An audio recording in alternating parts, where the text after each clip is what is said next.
आइए हम लोग अब अगला पार्ट करते हैं। इस 6 का मैं चैप्टर इतिहास का करा रहा था, क्या, कब और कहाँ कैसे। ठीक है, आइए अतीत एक या अनेक, ठीक है, इस विषय पर हम लोग चर्चा करेंगे। अतीत, क्या तुमने इस पुस्तक के शीर्षक जो ऊपर था उस पर ध्यान दिया होगा, तो अतीत शब्द जो है बहुवचन के टर्म में यूज किया गया है। ऐसा क्यों किया गया है? क्योंकि जो अतीत है तो एक तो होता नहीं है, बहुत सारे अतीत होते हैं ना हमारे, है ना। तो जो है अतीत के विषय में जो है वो शब्द या तथ्य जो है वो ये ध्यान दिलाने के लिए किया गया है कि जो अलग अलग समूह के लोगों के लिए इस अतीत के लिए अलग अलग मायने थे। ठीक है, उदाहरण के लिए अगर हम लोग लें तो जैसे पशुपालकों अथवा कृषकों का जीवन राजाओं तथा रानियों के जीवन से तथा व्यापारियों का जीवन शिल्पकारों के जीवन से बहुत भिन्न था, जैसा कि हम आज भी देखते हैं। उस समय भी देश के अलग अलग हिस्सों में लोग अलग अलग व्यवहार और रीति रिवाजों का पालन करते थे। ये तो आप आज भी देख रहे होंगे ना, अलग अलग धर्मों के लोग अलग अलग रीति रिवाज करते हैं। और उदाहरण ले सकते हैं, जैसे अंडमान द्वीप के जो अधिकांश लोग हैं वो अपना भोजन मछलियाँ पकड़कर तथा शिकार करके तथा फल फूल के संग्रह द्वारा प्राप्त करते हैं। इसके विपरीत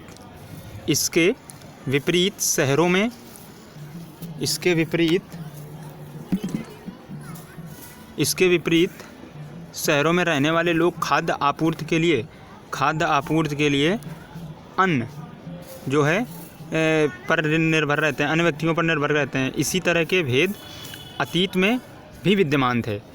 तो भाई हर वर्ग के पास तो अपनी खेती है नहीं, तो कुछ लोग व्यापार पे, फिर है ना कुछ प्राकृतिक स्रोत पर, कुछ जंगलों में फल से, कुछ मछलियाँ या शिकार करके। इसी तरह पुराने समय में भी था। जैसे आज के समय में यही औद्योगिक और धन के रूप में परिवर्तित हो गया है कि आप किसी भी तरीके से धन कमाएं और इस धन से मूल्य से व्यापार से उस चीज़ को खरीदें, भोज्य पदार्थों को, है ना। शहरों में तो यही प्रक्रिया है, यहाँ तो कोई शिकार करता नहीं है। इसके बाद आगे बात चर्चा कर लेते हैं हम लोग।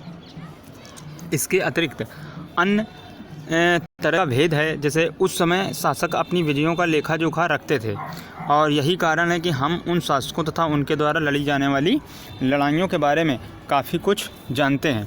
जबकि जो शिकारी, मछुआरे, संग्राहक, कृषक अथवा पशुपालक जैसे आम आदमी प्रायः अपने कार्यों का लेखा जोखा नहीं रखते थे। पुरातत्व की सहायता से हमें उनके जीवन को जानने में मदद तो मिलती है, हालांकि अभी भी उनके बारे में बहुत कुछ जानना शेष है। क्योंकि जो आपके मछुआरे थे या अन्य जो थे छोटे लोग जो सामान्य अपनी दैनिक जीवन से ही मतलब रखते थे, वो लोग ये लेखा जोखा नहीं रख पाते थे, इतने साधन नहीं होते थे उनके पास, जबकि राजा लोग रखते थे। तो ये सब इतिहास जानने में जो है बहुत मदद करते हैं।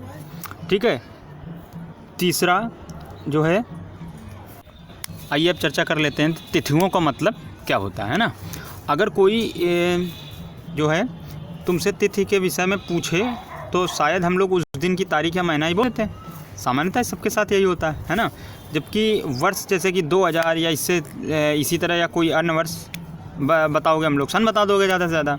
अब यही वर्ष की यही गणना ईसाई धर्म प्रवर्तक ईसा मसीह के जन्म की तिथि से की जाती है। अब अतः 2000 वर्ष कहने का तात्पर्य ईसा मसीह के जन्म के 2000 वर्ष के बाद से है।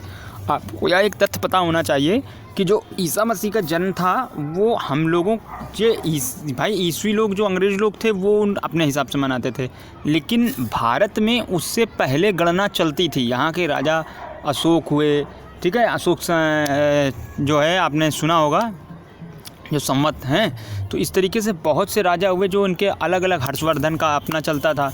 तो जो हम लोगों के यहाँ कैलेंडर में इस्तेमाल होता है, तो संवत अगर सुना होगा तो संवत जो है 57 साल आगे है ईस्वी से, यानी 57 साल पहले राजाओं ने यहाँ गणना करना शुरू कर दिया था। तो ये ईस्वी में ही गणना शुरू हुई, ये मत ध्यान रखें, ये याद रखें कि जो है कैसे हुआ था, जो है राजाओं को एक दूसरे से, लेकिन भारत प्राचीन समय में गणनाओं में आगे रहा है। ठीक है, उसके बाद चर्चा करते हैं। सभी तिथियां ईस्वी पूर्व से पहले के रूप में जानी जाती हैं। आपने बिफोर क्राइस्ट सुना होगा, BC शॉर्ट में लिख देते हैं। तो इसका मतलब ये होता है कि जैसे मान लीजिए आज के 3000 साल पहले बात बोलनी है, तो वो ईसा मसीह के जन्म के 1000 साल पुरानी हुई, तो इसलिए उसको 1000 ईसा पूर्व लिख दिया जाता है। ठीक है, 1000 या 1000, ठीक है। तो ये ध्यान रहे। तो अगर 1000 ईस्वी पूर्व लिखा है तो इसका मतलब आज से 3000 वर्ष पूर्व हो गया वो। ठीक है, इस बात का ध्यान रखें, अक्सर बच्चों को कन्फ्यूजन हो जाती है इस बात पे। ठीक है, ईसा मसीह के जन्म के पूर्व की सभी तिथियाँ ईसा पूर्व के रूप में जानी जाती हैं। इस पुस्तक में हम 2000 को अपना आरंभिक बिंदु मानते हुए वर्तमान से पूर्व की तिथियां का उल्लेख करेंगे। ठीक है, इसमें जितनी भी बताई जाएंगी तो वो हम लोग क्या कर रहे होंगे, जो है जो पुस्तक में 2000 को अपना मध्य बिंदु मानेंगे और उसी के हिसाब से बताई जाएंगी कि 2000 वर्ष पूर्व, 3000 वर्ष पूर्व। ठीक है, मतलब कन्फ्यूजन ना हो, जीरो जो ईसा मसीह का जन्म है वहाँ से नहीं गिना गया है, ये साफ साफ लिखा हुआ है। इस पुस्तक में हम 2000 को अपना आरंभिक बिंदु मानते हुए वर्तमान से पूर्व की तिथियों का उल्लेख करेंगे। आइए चर्चा करते हैं कुछ, देखिए और आगे। अब इतिहास और तिथियाँ, अंग्रेजी में देखो आ गया BC यानी हिंदी में ईसा पूर्व का तात्पर्य बिफोर क्राइस्ट। ठीक है, तो ईसा पूर्व ही होता है यानी उनके जन्म से पहले, क्रिश्चियन जो हमारे हैं। तो कभी कभी तुम तिथियों से पहले AD हिंदी में ईस्वी, ठीक है ना, लिखा देखा पाते होगे, तो इसका मतलब क्या होता है एनो डायमिनी। ये देखो कुछ शब्द ऐसे हैं, जनरल नॉलेज के हैं, ये आपको पता होने चाहिए। ठीक है, इसी को आप सुनते होगे जनरल GS, जनरल स्टडीज़ यानी सामान्य अध्ययन। आप किसी भी स्ट्रीम को हो, साइंस साइड, आर्ट साइड, लेकिन आपको ये जानकारी होनी चाहिए। इसके बाद आगे हम लोग चर्चा करते हैं कि डोमिनी नामक 2 लैटिन शब्दों से बना है। इसका तात्पर्य ईसा मसीह के जन्म के वर्ष से है। कभी कभी AD का जगह CE तथा BC का जगह BCE का प्रयोग होता है। तो CE अक्षरों का प्रयोग कॉमन एरा अथवा BCE का बिफोर कॉमन एरा के लिए होता है। हम इन शब्दों का प्रयोग इसलिए करते हैं क्योंकि विश्व के अधिकांश देशों में अब इस कैलेंडर का प्रयोग सामान्य हो गया। भारत में तिथियों के रूप में का प्रयोग लगभग 200 वर्ष पूर्व आरंभ हुआ था। ठीक है ना। अब देखो, जो इस कैलेंडर का प्रयोग मतलब हम लोगों के यहाँ पहले हम लोगों के अपने भारत देश के ही थे कैलेंडर, लेकिन ये जो 200 साल जब से अंग्रेज़ लोग यहाँ पर आए तब से तिथियाँ जो है हम लोगों की ये वाली शुरू हो गई हैं और ईस्वी यहाँ भी प्रचलित हो गया है ना। लगभग अंग्रेज़ों के जितने भी देश गुलाम रहे क्रिश्चियन के, तो क्रिश्चियन की वजह से ईसा पूर्व जो है वो सब धर्मों की जानकारी और उसी में लिखा पढ़ी होने लगी और फिर वो प्रचलित है, आज तक कोई हटा नहीं रहा उसको। ठीक है, कुछ लिखा पढ़ी देखी होगी आज भी हम लोगों की हिंदुओं में कैलेंडर के अनुसार ही होती है। ठीक है, इसके बाद लेकिन सभी धर्म अच्छे हैं, है ना, तो जो अच्छी चीज़ें हैं हर धर्म से ग्रहण करनी चाहिए। अब अच्छा कुछ अन्य चीज़ें देखते हैं। अच्छा एक चीज़ और इसमें इन्फॉर्मेशन लिखी हुई है, कभी कभी अंग्रेजी के BP अक्षरों का प्रयोग होता है जिसका तात्पर्य होता है बिफोर प्रेजेंट यानी वर्तमान से पहले। पृष्ठ 3 पर 2 तिथियां हैं, उनका पता लगाओ कि उनके लिए तुम किस अक्षर समूह का प्रयोग करोगे। अच्छा, पृष्ठ 3 पर ऊपर देखिएगा है। इसके बाद अब देखिए अन्यत्र, देखिए क्या है भाई। जैसा कि हमने पहले पढ़ा, अभिलेख कठोर सतहों पर उत्कीर्ण करवाए जाते थे। ठीक है, इनमें से कई अभिलेख कई 100 वर्ष पूर्व लिखे गए थे। सभी अभिलेखों में लिपियां और भाषाओं का प्रयोग भी हुआ था। समय के साथ साथ अभिलेखों में प्रयुक्त भाषाओं तथा लिपियों में बहुत बदलाव आ चुका। विद्वान यह कैसे जान पाते हैं कि क्या लिखा था? इसका पता अज्ञात लिपि का अर्थ निकालने की एक प्रक्रिया द्वारा लगाया जा सकता है। अब इस प्रकार के अज्ञात लिपि को जानने की एक प्रसिद्ध कहानी उत्तरी अफ्रीका देश मिस्र से मिलती है। कहाँ से मिलती है? मिस्र से, लगभग 5000 वर्ष पूर्व।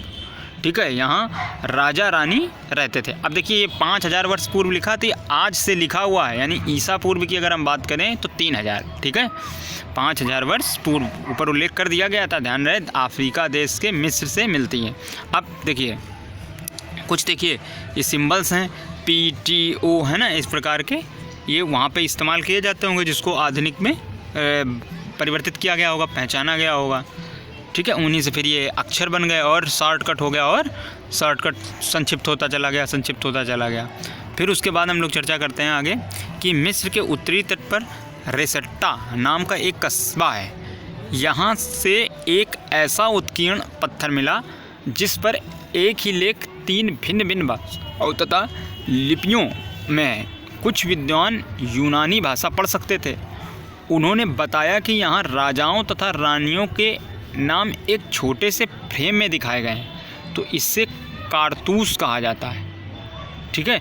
इसके अब ध्यान रहे, कारतूस एक वो होता है जो गोली में छुड़ाया जाता है ना, और ये कारतूस है फ्रेम, जिसमें राजा रानी के नाम उकेरे गए थे, कहा जाता था। इसके बाद विद्वानों ने यूनानी तथा मिस्री संकेतों को अलग अलग रखते हुए मिस्री अक्षरों की समानार्थक ध्वनियों की पहचान की। जैसा कि तुम देख सकते हो यहाँ एल अक्षर के लिए शेर तथा ए अक्षर के लिए चिड़िया के चित्र बने हैं। एक बार जब उन्होंने यह जान लिया कि विभिन्न अक्षर किनके लिए प्रयुक्त हुए हैं, तो वे आसानी से अन्य अभिलेखों को भी पढ़ सके। ठीक है ना। अब भाई थोड़ा सा तो उसकी प्रक्रिया को समझना पड़ेगा ही। तो जो पुरातत्वविद थे उन्होंने भाषाओं का अध्ययन किया, उनको मिलाया कि हर वर्ड हर जगह एक ही चीज़ है, तो वहाँ एल का यूज किया जा रहा है शेर के जहाँ फिगर है, तो इसका मतलब इसको वे एल से प्रदर्शित करते हैं। तो ऐसे धीरे धीरे जो है उनका पता लगाया गया। अब कल्पना करो कि तुम एक पुरातात्विक का साक्षात्कार लेना है। अब तुम उन 5 प्रश्नों की एक सूची तैयार करो जिन्हें तुम पुरातत्व से पूछना चाहोगे। ठीक है भाई, आप एक बार कल्पना करके देख सकते हो। मान लीजिए आपके सामने कोई पुरातत्व आ जाए, तो आपके दिमाग में क्या प्रश्न उठ रहा होगा कि उम्र कैसे बताते हैं, है ना, किसी जीव की, या अगर हमें कोई जीवाश्म मिलता है या पुराना कोई जीव चीज सामान, तो उसे हम लोग उठा कर रखते कैसे हैं। ठीक है ना, क्योंकि बहुत सी चीज़ें तो सड़ गल जाती हैं, उनकी सिर्फ अवशेष या राख बचती है, तो हम उस राख से कैसे पहचानते हैं, है ना। हम भोजन और खाद्य सामग्री कैसे बता देते हैं कि पहले लोग क्या खाते थे। तो इस तरीके के प्रश्न आप मन में सोचिए, ठीक है, कि आप क्या क्या पूछ सकते हैं। अच्छा, आगे करते हैं हम लोग कि ये जो है कुछ उपयोगी शब्द हैं, जैसे यात्रा, पांडुलिपि, अभिलेख, पुरातत्व, इतिहासकार, स्रोत, अज्ञात लिपिका हैं, अर्थ निकालना, ये सब हम लोगों ने टॉपिक इसमें पढ़ रखे हैं। अच्छा, आगे करते हैं हम लोग याद करने वाला कुछ, तो कुछ में निम्नलिखित को सुमेल करना है आपको, है ना। और कुछ महत्वपूर्ण तिथियां हैं। कृषि का आरंभ 8000 वर्ष पूर्व हुआ था, और सबसे पहले स्त्रियों ने ही कृषि की शुरुआत की थी, आपको पता होना चाहिए। सिंधु सभ्यता के प्रथम नगर 4700 वर्ष पूर्व के हैं। ठीक है। और गंगा घाटी के नगर मगध का बड़ा राज्य 2500 वर्ष पूर्व, और वर्तमान लगभग 2000 वर्ष पूर्व। ठीक है। अच्छा, पांडुलिपि तथा अभिलेखों में से प्रमुख अंतर बताओ। अच्छा, पहले ऊपर वाला मिला लेते हैं हम लोग, है ना। निम्नलिखित का सुमेल करो। तो अब अच्छा, सुमेल अगर हम लोग करते हैं तो देखिए गंगा, अच्छा अब इतना ही वीडियो रखते हैं, फिर है ना अगले वीडियो में हम लोग चर्चा करेंगे। अच्छा, शेष हो गया, चलिए इसको भी ख़त्म कर लेते हैं। निम्नलिखित का सुमेलन कीजिए। तो नर्मदा घाटी जो है वो आपकी कहाँ पर है, और सिंधु तथा इसकी सहायक नदियाँ, और नहीं, निम्नलिखित का सुमेल करिए। हाँ ठीक है, मगध और गंगा घाटी, सिंधु तथा इसकी सहायक नदियाँ कौन सी हैं आपकी। तो पहला बड़ा राज्य तो हो नहीं सकता, आखेट संग्रह, लगभग आरंभिक कृषि, प्रथम नगर, लगभग 25 वर्ष के नगर, ये आपका मेल जो है। आइए फिर अगले उसमें देखूँगा मैं। ठीक है, अभी आवाज़ ज़्यादा हो रही है म्यूजिक की, आपको डिस्टर्ब हो रहा होगा।